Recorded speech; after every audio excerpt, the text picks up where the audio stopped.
thrilled to be here with the men and the women who are really the heart and soul of one of the greatest, most admired, and most successful companies in the history of the world, frankly, the one and only McDonald's. I've gone there a couple of times. And I'm honored to stand before you as the very first former McDonald's fry cook ever to become president of the United States. And I actually was there for about 30 minutes, and that was 30 minutes longer than Kamala was there, right? Despite her job at McDonald's, that didn't work out too well.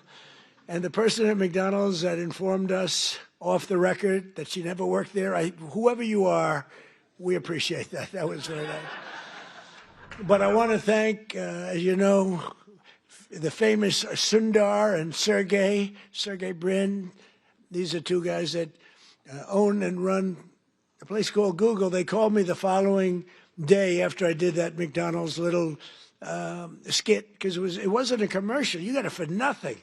It was a skit. And they told me that, and I didn't know them. I said, who are they? They own Google. I said, that's pretty good. That's not bad. And that it received more hits than anything else in the history of Google, and that records, it still stands. So congratulations on allowing us to use it, but you made a very good deal as usual. But you know, in the old days, McDonald's and many others would call me to do this kind of a thing, come over and say some words and talk, and they'd pay me millions of dollars. Likewise, they'd do it. They'd call others, only superstars, and they'd pay them millions of dollars to speak. And as president, I'm doing this damn thing for nothing, okay? And you know what? Because it's you, it's an honor to do it, and it's an honor to be here. Really, the job that McDonald's has done is incredible, and that you're doing. But as you may have heard, I'm also one of your all-time most loyal customers. I really am. Well, I think that's good. I'm pretty sure that's good. While other politicians fly around on campaign planes stocked with expensive catering on Trump Force One prior to ascending to Air Force One, which is quite a nice plane also, we served only McDonald's almost every time. On occasion, we couldn't find one, which is pretty hard to believe. We'd go another route. But we really did. You fed us very well, and I even got Bobby Kennedy to eat a Big Mac. And he told me he loved it. He didn't want that publicized. He told me he loved it. I thought it was great. I want to thank McDonald's chairman and CEO, Chris Kempczinski, who I just met backstage. I guess gave him a little piece of my speech signed. I said, do you want to keep this? You can either hang it, you can give it to somebody, you can throw it away. I don't care. But I don't stay on the speech too long anyway, you know, so usually those speeches aren't too accurate, what I give.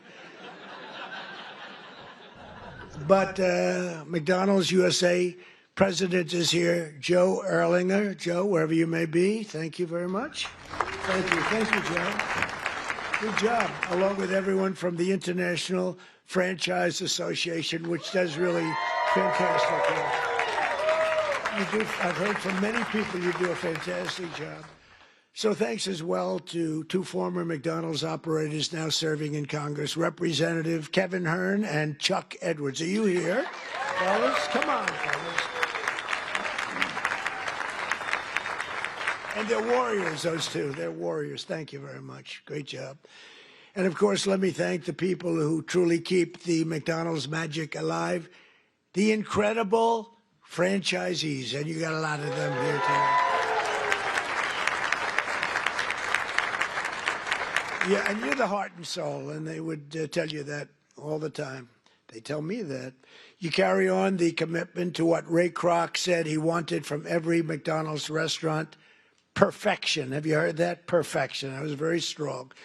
Ray liked to say that if you think small, you'll stay small, and that's why no one thinks bigger than McDonald's, not in your industry, and probably never will. I don't know if anybody can ever catch you. I doubt it. Every single day you feed an incredible 1% of the entire world population, 70 million meals every day. An amazing 1 in 8 Americans works behind the counter of a McDonald's franchise at some point in their lives. Yeah, we heard about that. I heard about that. Wasn't true in that particular case, but for tens of millions of our citizens, the road to the American dream starts beneath the golden arches, beautiful golden arches. So to each and every one of you, thank you and congratulations on 70 years of American greatness. Congratulations. And, you know, I just might add, this is also the golden age of America because we are doing better than we've ever done as a country. Prices are coming down and all of that stuff. And, you know, they talk about different terms for that. But I will tell you that nobody has done what we've done in terms of pricing. We took over a mess. We had the highest, think of it, the highest inflation in the history of our country. They say 48 years it was the history of our country. And now we have normal inflation. We're going to get it a little bit lower, frankly, but we have normal. We've normalized it. We have it down to a low level, but we're going to get it a little bit lower. We want perfection. You know, you always want 1%. I don't know if anybody knows. You don't want zero. Zero can be bad. Then you start going the other route. That's no good either. Then you say, what's worse, deflation or inflation? But we have it almost at the sweet spot, and prices are coming down on different things. One of your groups that you admire, I admire, Walmart, came up last week and they announced that Thanksgiving this year is 25% less. All of the accoutrements, that Thanksgiving is 25% less than it was last year under Sleepy Joe Biden. So that's a big statement. And others have followed up by saying just about that. And to your leader, who when we met, I said, how are you doing with prices? Prices are coming down. He said, we were up 40% because of Biden and inflation, and they're coming down, and they're coming down rapidly. So I hope that all continues to go, but we're really doing well as a country. Most importantly, however, I will tell you, big picture, we have over $17 trillion being invested in our country in 9 months. It's now just about ready to crack 18, and by the end of 1 year, we will have about $20 to $21 trillion invested in our country. That's more by 10 times the highest amount ever invested in any country ever before. And it's largely because of tariffs and, I think, November 5th election. But it's the largest amount. As an example, so if we have 20 or 21 in 1 year, 21 trillion, think of what that is. That's car factories, that's AI, it's everything. They're all coming back because of the tariffs. They're all coming back because they don't want to pay 15, 20, 30, 100% tariff. It wasn't that complicated. People are saying, you know, Trump was right. It really wasn't that complicated, but it's been amazing. As an example, if you take me at 20 for 1 year, Sleepy Joe Biden, you know what he was? Less than 1 for 4 years. And if they got elected, they would have been at minus 10 because people were moving out of the country in record numbers, and welfare and other charges were increasing at levels that nobody has ever seen before. So you would have had double and maybe 50%, maybe literally more than they've ever seen. Welfare was going up. Everything was going up. Government jobs were going up. Real jobs were going down. So you would have had that catastrophe, and on top of it, instead of 20 trillion coming in, you would have had 10 trillion leaving our country. In other words, you would have had a catastrophe. You probably would have had a bankrupt country. You are so damn lucky that I won that election. I'm telling you. It's actually true. I hope the press covers that, you know. Sometimes he got up and he ranted and raved and bragged. I don't brag. I just give you the facts. It's true. But those in this room know the people of our country better than anybody. And before the sun rises, you're up serving hot coffee to construction workers, nurses, and police officers on the way to the job. In the evening, you stand ready with the fast dinner and a smile for busy moms and their children as they race from school to soccer practice. Really is. It's Americana. And late at night, your lights are often the only ones still glowing when the long-haul trucker pulls up for a good meal and a best Coca-Cola in America. Best Coca-Cola. Whoa. And I'll bet they use real sugar in your Coca-Cola. You know, they didn't in the United States. I said to the head of Coca-Cola, you got to go to sugar. They do in other countries. And you know what? They went to sugar. Isn't that nice? I said, you got to go to sugar. Just like I said, why is the Gulf of Mexico called the Gulf of Mexico? I said, we're changing the name. And now it's the Gulf of America. It has nothing to do with McDonald's, but maybe it does. Because it's very nice cycle. We have 92% of the shoreline. They have 8%. I wouldn't say I made a lot of friends in Mexico, but they still like me. Wasn't that a good change? Seriously, wasn't that beautiful? And it was done in an instant. You know, it's like, normally you think a thing like that would take years. This took like 10 minutes. I asked somebody, good lawyers in my office, I said, would I be able to change the Gulf of Mexico? Is that possible to the Gulf? Sir, it's been that way for 350 years. You know, they were here 100 years before us. We're 250, they were 350. It's been called the Gulf of Mexico, sir, for 350 years. I said, that's not the question. Am I able to change it? Yes. What do I do? Just give us the order and we'll do it. And I did, and we changed it, and everybody's happy. Well, not everybody, but most people. Most people are happy, but it's great prestige for our country. You know, it's tremendous prestige for our country. And that's good for McDonald's, and that's good for everybody else. As president, I want you to know that I'm fighting every day to support small businesses like yours and the citizens that we all serve. And together we're fighting for an economy where everyone can win, from the cashier starting her first job to a franchisee opening his first location to the young family in a drive-through line. I've been on that line many times. Actually, that line was incredible in the commercial, right? It wasn't a commercial. It was about, but they have the line. The people had no idea. So I made the French fries. The guy was really good. He had a great wrist. He was, sir. He was going like, sir. Yeah. It was not that easy. But I got it sort of finally. Not the greatest, but I get it, pouring it in, asking him all sorts of stupid questions. But it was very interesting. Amazing. A little thing is not, it's a little complex, right? To father and son over there that own a lot. They're very rich people. But I'll tell you what. I asked, how many do you have? Sir, I have 59. I said, you're rich. But you know, nobody knew in the line. The line was a long line. They had 25,000 people, so somebody let them know we were coming. It was toward the end of the campaign. And after I did the French fries and did some other things, I then stood at the window. And the people would drive up, a little bored, in all fairness. You know, it is, I mean, they're waiting for a hamburger, okay? So they'd drive up like this. They'd look over. Whoa! Every one of them. And it was fascinating. Every one of them, they would, it was, the response was incredible.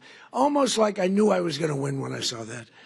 I knew, because the response was love. It was great. They had a good time, but we did, I think, 12 people. Every one of them had the same response. They drive up, they this, they get that, getting a little cash ready, and they look over, and it was, some did a double take. Some went like that.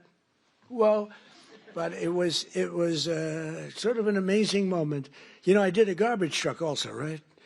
And everybody, and I thought, when I spoke with Sergey and Sundar, I said, yeah, but the garbage truck was equal, wasn't it? They said, not even a contest. Garbage truck was great, not even a contest to McDonald's. And that's because we had the power of McDonald's. I mean, it was an amazing thing. I thought the garbage truck would have won. And they said it was good, but it wasn't even close. So that's a tribute to what you've built, really. It really is a tribute to what you built. But there's still a lot of work to do, and we're making tremendous progress. 1.9 million more American-born workers are employed today than when I took office. Think of that. 1.9 million more today than, and these are American-born workers. Nobody thought that was possible. And we have the strongest borders in the history of our country. Nobody comes in unless they come in legally. You see the numbers. Everyone thinks it's impossible. A year ago, millions of people were storming our borders. Today, they only come in if they come in legally. And wages for hourly workers are rising at the fastest pace in 60 years. And sometimes you might say, was that good or bad? It's great for you. The minimum wage thing you'll have to be talking about. You're going to have to fight. We were talking about California, Gavin Newsom from California. And I knew he's laying siege on the minimum wage. And you people probably know, because that's a very complex subject, and you people probably know better than anybody the impact one way or the other, good or bad. And you're going to let your local congressmen, your senators know about it.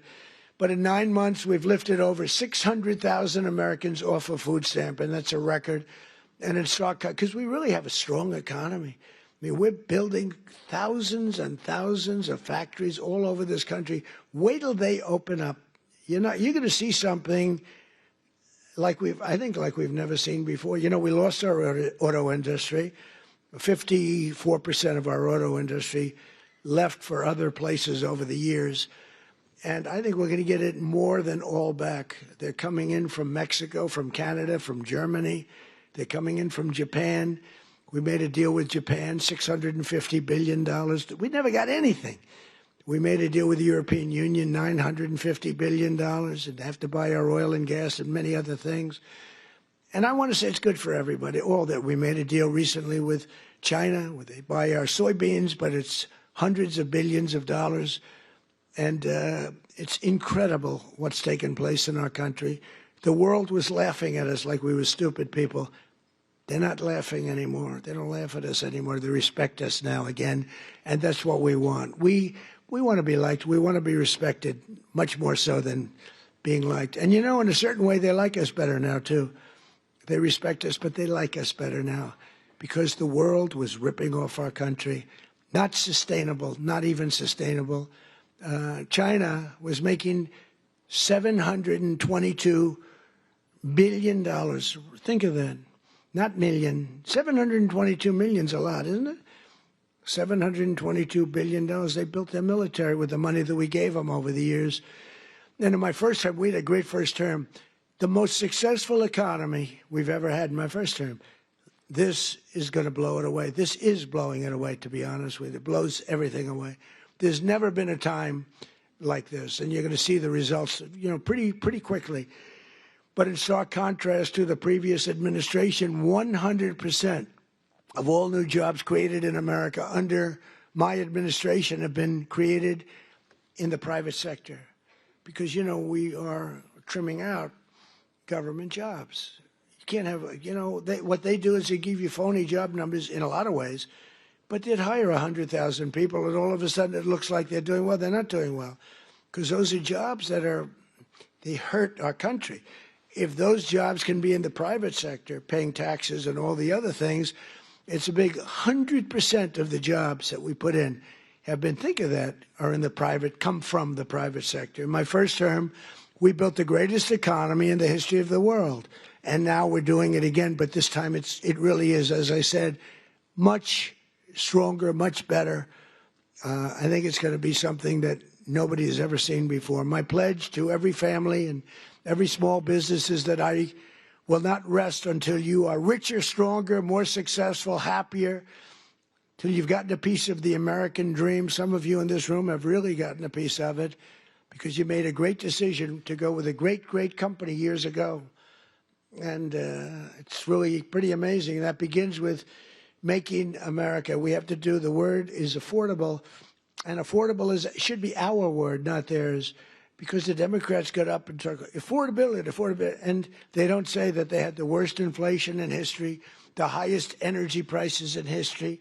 Everything was the worst. What they're great at is lying. They say affordability. This stuff was all much more expensive. We have a couple of items like coffee, which is a little high. We're going to get that down. You saw that today. The coffee comes down. Remember when I first took over? Eggs. My third day in office, I have a news conference. And the fake news media was screaming at me, Mr. Congressman, about eggs. Remember that? I'm standing there very innocent. Oh, hello. Do you have any questions? What about eggs? What about them? They're up 4 times. I said, look, I just got here. I'm sorry. And Brooke Rollins and Department of Agriculture did a phenomenal job. And they said, don't order eggs for Easter because you won't be able to get them.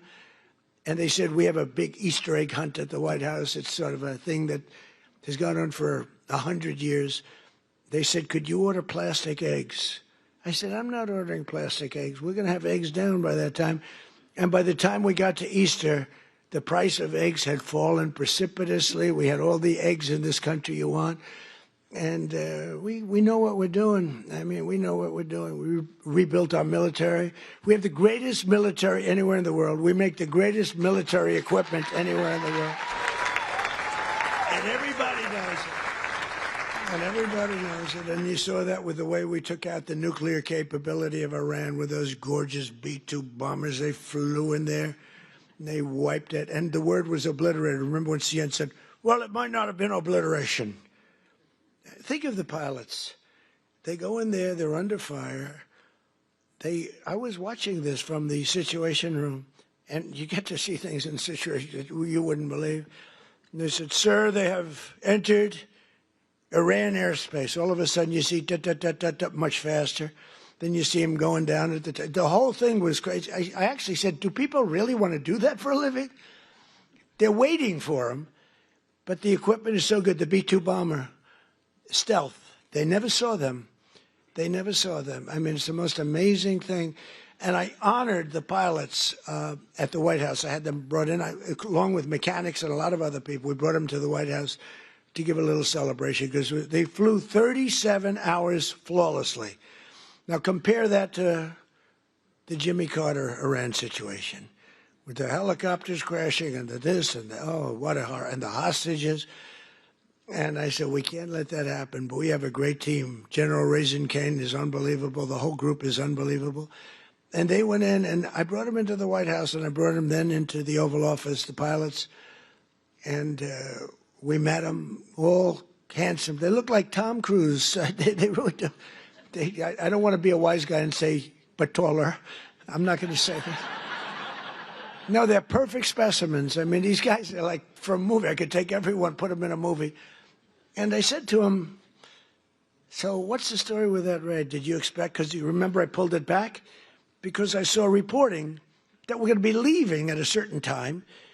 And I said to the general, is that not good that they think that? And they sort of got it right. They saw a lot of activity. Actually, you know why? They saw one of the things. They saw a lot of unbelievable activity going on at the McDonald's next to the base where they take off. The McDonald's was doing 5 times. They were going crazy. So they say, there's something going on over there. The biggest activity that McDonald's had ever had. And it was a nice story, how well it's doing. But that was not a good story for us.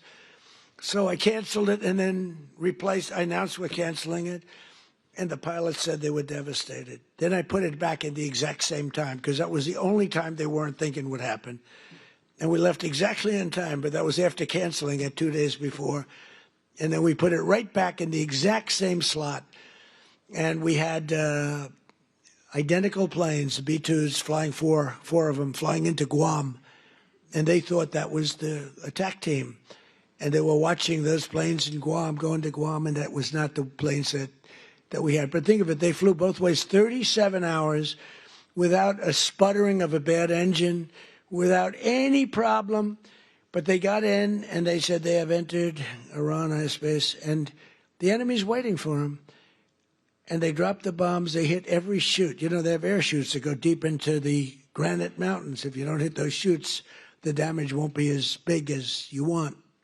And every bomb hit every chute. And then we hit them with rockets from a submarine that was quite a distance away, 30 of them. Let's put it this way, they got hit.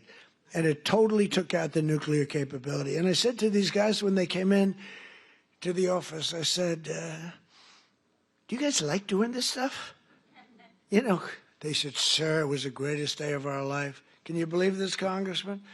It was the great, I mean, they're like heroes. They're like American heroes. Who the hell wants to sit, you know, those ships are very big, but they're very small when you're up way high, going very fast. And he said it was the greatest day of our life. And they told me something that I didn't know. They said that, sir, do you know, we waited 22 years for this, our predecessors and us. We would practice this run for 22 years. I didn't know that. For 22 years, we had to practice. We'd do it 3 times a year. We would practice this exact run. And then when you cancel it, because I canceled when they heard that we were coming, we were devastated. I said, see, now if I were a flyer and they canceled, I'd be extremely happy. Well, we're canceled, so let's forget it. But we were devastated.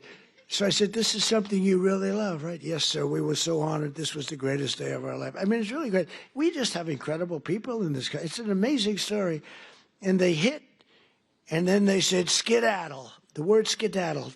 And that plane went like this. You know, when it drops the bomb, it goes down very steeply because that gives it a better angle and, you know, more speed for the bomb. Very, very heavy bombs. And they go, boom. And as soon as those things, the one pilot, the first one said, skedaddle. And that thing just turned in its side. And it's so unbelievable. And that knocked out Iran nuclear capability. And all of the Middle East became a different place. And now we have peace in the Middle East. And at the United Nations today, they approved the Board of Peace, which is I'm going to chair. And we're picking the leaders or the heads of the most important nations in the world. I think it'll be a board like no other than perhaps the McDonald's board. You have a very good board. You actually have a very good board. But nobody thought a thing like that was. This just happened today. The Board of Peace, and it's going to be comprised of myself and leaders of other very important nations and very respected nations, and it's going to be something I think is going to be very important. It was just approved. It was just endorsed by the United Nations. It was pretty great. It's a big thing. I think it's one of the most important things the United Nations will ever do, actually. But Joe Biden's prices and his hikes cost a typical American family an estimated $33,000 and hit your workers and your customers and your small businesses. Very, very hard. The Biden administration started the affordability crisis, and my administration is ending it. I'm ending it. Prices are way down. If you just look, so we don't have, as I said, the inflation, but our energy prices are way down. And, you know, despite hamburgers being a big business, energy is one business that's bigger. When you get energy down, everything else is affected. If you start bringing the price of gas, that's like a massive tax cut. And they were selling, you know, they were having gasoline at $4.75 a gallon and $4.50, $3.50, $3.75. We're going to be able, it looks like we're going to be able to hit $2 a gallon in the not too distant future. But let's say we're $2.50, $2.70. Other than places like California, that's not fair because they put so high a tax on that you're really paying a lot of that price is the tax that you're paying to government, which is horrible, actually, what they do. But the price of gasoline and the price of energy is way down. So when energy comes down, you make the donuts, you make the chicken, you make whatever you're making. Everything is all about energy. You have to deliver it. You have the trucks. You have the fuel. When energy comes down, and it's come down fast, we had an expression, drill, baby, drill.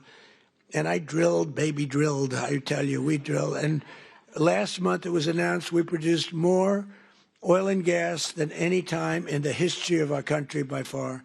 And when you do that, everything comes down. You don't even have to look at the numbers. And it's all beautifully coming down. And as per your chief executive and your chairman and everybody else, they tell me the prices at McDonald's are coming down. It's moving down.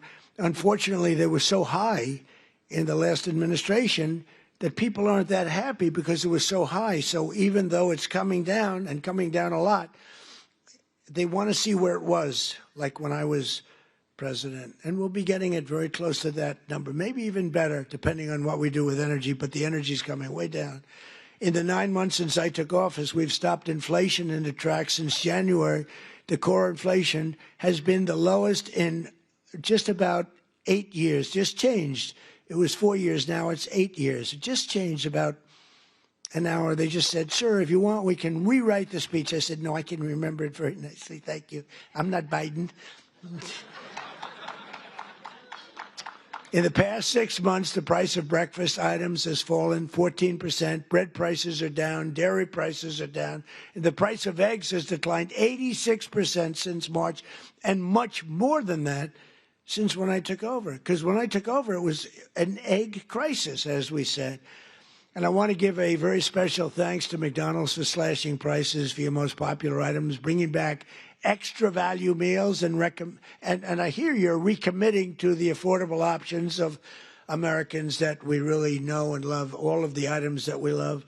And I hear that McDonald's is playing a very big role in that. We're getting prices down for this country, and there's no better leader or advocate than McDonald's. And I believe the next time maybe I'll have to be back here again next year if you get them down enough, okay? That's all you have to do for me is get them down enough. We'll come back. We'll come back, Mr. Chairman. But while Democrats wanted to give Americans the largest tax hike in history in July, I proudly gave you the largest tax cuts in American history and signed the one big beautiful bill, I call it the great big beautiful bill, into law. That includes no tax on tips, no tax on overtime, and no tax on Social Security for our great seniors. That is a big deal.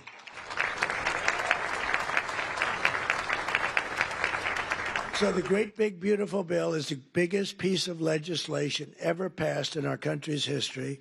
It gives expensing to you as owners, where you do something, you can expense it, you can take it off in 1 year instead of 38 or 40 years. It gives you so many things. And I'm not giving it to you, I'm giving it to the people that you're hiring, because I'm giving it for jobs. You're going to expand, you're going to do tremendously, you spend money, and you can write it off quickly as opposed to over a period of many, many years. The typical waiter, waitress, or police officer will take home roughly $2,000 extra each year because of just what we've done on taxes. And the tax cut bill, and I call it the tax cut bill, is also a big boost to small businesses like yours. It includes permanent expensing. And again, the biggest thing I did in my first tax cut bill, and this also expanded and extended that, was the expensing, the 100% expensing. But now we have the expensing for a 10-year period, so for 10 years. And frankly, I sort of said, let's make it 2 years because, you know, I want the results to be immediate. 10 years, they can take their time. I had a lot of pushback, including from these guys. They said, no, the right thing. It might have been good for us politically, but it's better what we did ultimately for the country. So we have 10-year full expensing. Nobody thought that was possible to get. We also expanded tax relief for all franchisees and made the pass-through deduction permanent. It's now permanent.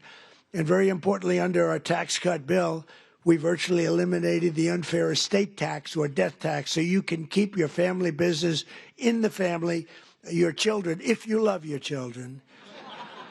If you leave your beautiful place to your children, you won't have estate tax, small business. Now, if you don't love your children, you don't really care what I'm saying right now. I've only had 2 or 3 people over the years that say, I take a vote. Does anybody in this room dislike their children where you're not leaving it to your children?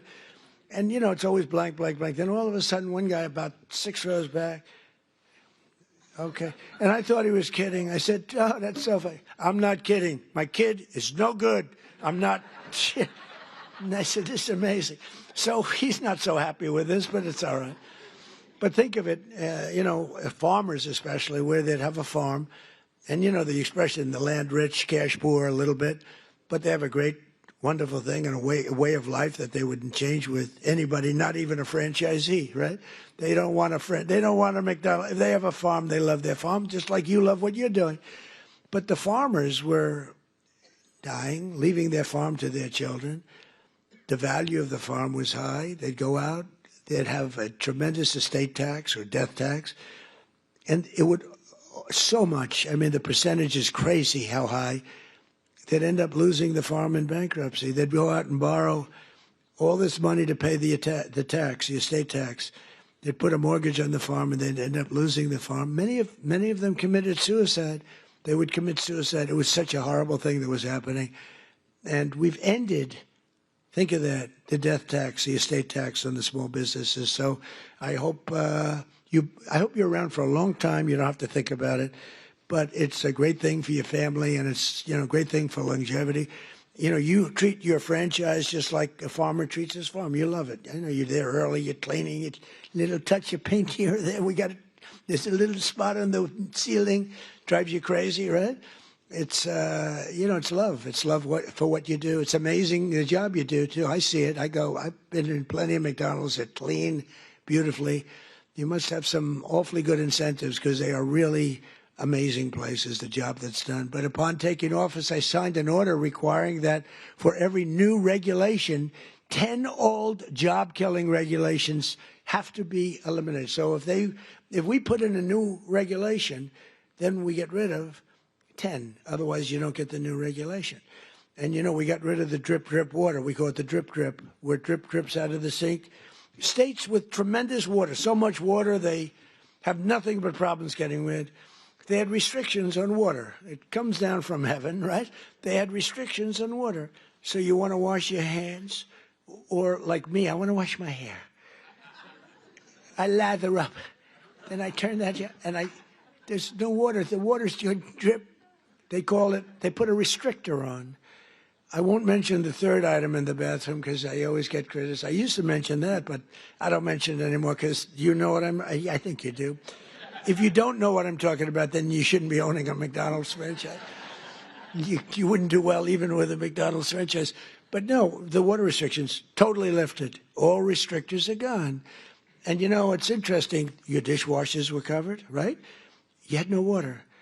I was with some of the people that make them, Whirlpool and others, and they said, sir, they won't give us the water to use in our dishwashers or use in our washing machines. The washing machines have no water. I mean, it's like a glass of water, half a glass of water. We need water. And I said, how bad is it? He said, well, like the dishwasher. They put the dishes in, and they just keep pressing the button, they end up using more water. So I gave them, as you know, unlimited water. Biden came back with a rigged election, and he immediately restricted the water again. But I came back in and immediately unrestricted again. So now you have unlimited water to clean your damn dishes, okay? And other things. Your hands. Didn't you hate that? You walk in to wash your hands. I'm a big hands guy. I like to wash my hands. I used to hate shaking hands. Now, once you run for office, you better like shaking hands or you got a problem. You ever see a politician? No, I don't want to shake hands. Can you do that? I don't think you wouldn't be a politician very long. I actually thought that with COVID, that would be the end because, they didn't want you to shake. I said, well, but then it came back a little bit slow, and then eventually. But when you're a politician, you have to shake hands. So I like washing my hands. And you'd go into the sink, new places generally, and you turn on the water, and there's literally no water. And how about the places that think they're going to save a fortune, so they spend a lot of money, where the water turns off there. You press the thing, which you hate to do, your hands, you don't like to press. So you get the towel, you press it, you wash it, and the water stops. So they have both a restrictor and a stopper. You get like 4 drops of water. Tell me, do we really get rich with that? Okay, do we really? This is so ridiculous. So I undid all of that nonsense. But we did much more important for you. We've rescinded the insane Biden energy regulations on ovens, cooktops, microwaves, and ice makers that were driving your costs through the roof. You have no longer restrictions in that. I hope you understand. But I did better than that, too. In terms of slashing, we slashed more than $1 trillion worth of regulations, burdens on the U.S. economy, in particular on businesses and people that employ people. Combining our regulatory and tax cuts, we've reduced the effective burden on franchisees by more than 37%. You're so freaking lucky. You are so lucky. These guys are so loaded, they probably don't even know what I did for them. They make so much money, they say, yeah, it's peanuts, 37%. Let me tell you, you should have suffered a little while through Kamala. The good news is she had no clue. You just wonder, I want to give an IQ test to Kamala and Biden. Who do you think wins? But they were destroying your businesses. But I have better than that, though. As you know, in my first time, I also stopped a mortal threat to the franchise business model by terminating Obama's infamous joint employer rule. Joint employer. In other words, you were screwed. You would have been mortally wounded, perhaps. I said to a couple of the people, what would have happened if that? Sir, please, I'd rather not talk about it. They don't want to talk about it. I ended it. You got lucky on that one, let me tell you, because I said, really, I asked one of my guys, because when I was coming over, I saw that in the speech. I said, what does that mean? He said, that would have been death to businesses like yours and others. It was just, these people don't care. They didn't care. But I ended it, and I think that's one of the biggest things that you'll ever have done for yourselves. I think that's the biggest thing that it can ever be done for you. We mentioned all these different items, but that's the biggest by far for you. As long as I'm president, I'll always defend your right to run your own small business and do it well. And some of your small businesses have become very large business. One of the franchise owners here today is Carlos Matios Sr., who escaped communist Cuba when he was just 6 years old. In America, Carlos took jobs as newspaper delivery boy, a factory worker, and eventually became a New Jersey police officer. Then, in 1998, Carlos switched careers and moved to Virginia, where he took over his first McDonald's. Where's Carlos? Is he around here? Let me see. Come on, stand up. Stand up, and your son too. Stand up, your son. Good looking son. I met him backstage. He had a knack for turning around poorly performing restaurants, and today his family owns nearly 60 McDonald's all along the East Coast, including at the Pentagon, where I've ordered numerous Big Macs. Right? In fact, he served when the great football team came in. They served McDonald's, and you'd have these guys walking out, the biggest human beings I've ever seen. They were the national champs, right? Remember the team? Who was the team? Remember the team? He said Clemson, that's right. And these guys, I don't know, they were, like 6'6". What do you weigh? Sir, I weigh 392. I said, but you reported it much less. Yeah, that's what they say. But and he'd have like 12, just each. And I thought he was bringing them back to the rest of the team. I said, that's nice, but maybe the team wants them. No, this is what I said, are you going to eat all of them? Yes, sir. He didn't even know what I was talking about. But you served it, and you did a great job. In 2019, when we hosted that great Clemson Tigers at the White House, I literally brought dozens of quarter pounders from McDonald's. We bought the whole thing. We bought the quarter pound. We bought actually just about it. Well, he really had no choice because he just took everything he had in the whole restaurant. We got whatever the hell, probably whatever didn't sell, we got, right? But Carlos is here with Carlos Jr., his son, who started as a cashier and now runs dozens of the restaurants. Congratulations, fellas. What a great family. Congratulations. So in conclusion here tonight, carry on and really just keep going and inspiring that legacy and that pride that you have at really beyond almost all else. It was excellence in service, stretching back more than 7 decades to when 2 hardworking brothers with a hamburger stand in California partnered with a hard-driving entrepreneur from Illinois to revolutionize the restaurant business forever, like nobody had ever seen. Because of men and women like those in this room who have pride in your souls, love in your hearts, and ketchup in your veins. Did you ever hear that one? 70 years later, McDonald's is the #1 fast food restaurant in the entire world, and honestly, it's not even close. What a job you've done. And it still is really growing stronger with 900 new restaurants planned in the United States in the next 2 years alone. And I think with the great, big, beautiful bill, you might even double that number. I can imagine you'll double that number. But it's amazing to watch you grow. You know, the big ones, they get a little slow, they get a little fat, they get a little sloppy. This is a company that's gone just the opposite. You've gotten more and more competitive. I look at your numbers. You've gotten more and more competitive over the years, over the generations. Your spirit, generosity, and devotion to your communities has really made McDonald's a symbol of American values, aspiration, and success that's recognized all over the world. You are recognized all over the world, something that, and there's a lot of great, I mean, compared to the total, not so many, but there's a lot of great leaders, great companies. But I think more than anybody, McDonald's is recognized all over the world and as widely as, frankly, the stars and stripes themselves. And everywhere there's a McDonald's we see stars and stripes. Everywhere the American flag flies, you'll find the golden arches, and there you'll find good people doing honest, beautiful, hard work, and happy families sitting down to a really great meal. Because no matter who you are, everyone loves something at McDonald's. There's always something to have. I like the fish. I like it. You could do a little bit more tartar sauce, though, please. Seriously. I hate when I say, do you have any tartar sauce? Do you understand that? Yes, he understands that. Together with hardworking Americans like you, we're going to pioneer new heights, new prosperity. We are doing better as a country right now, and people are seeing it. The Wall Street guys know it. The stock market hit its all-time high 48 times in a row in 9 months, 48 times during the 9-month period.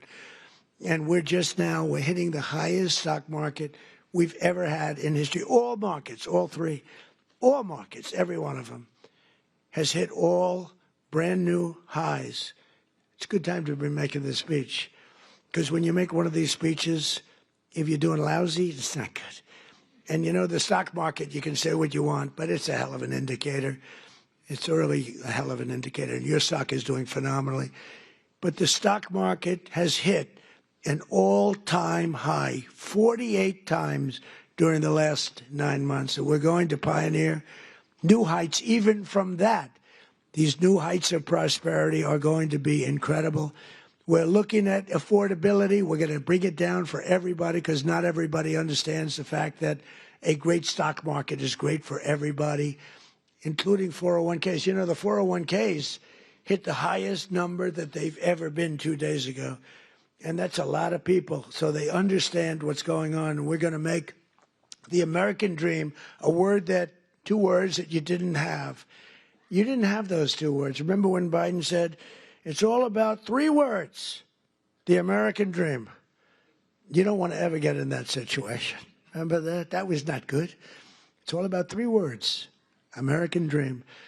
But possible, and you're going to make it really possible for millions and millions of people.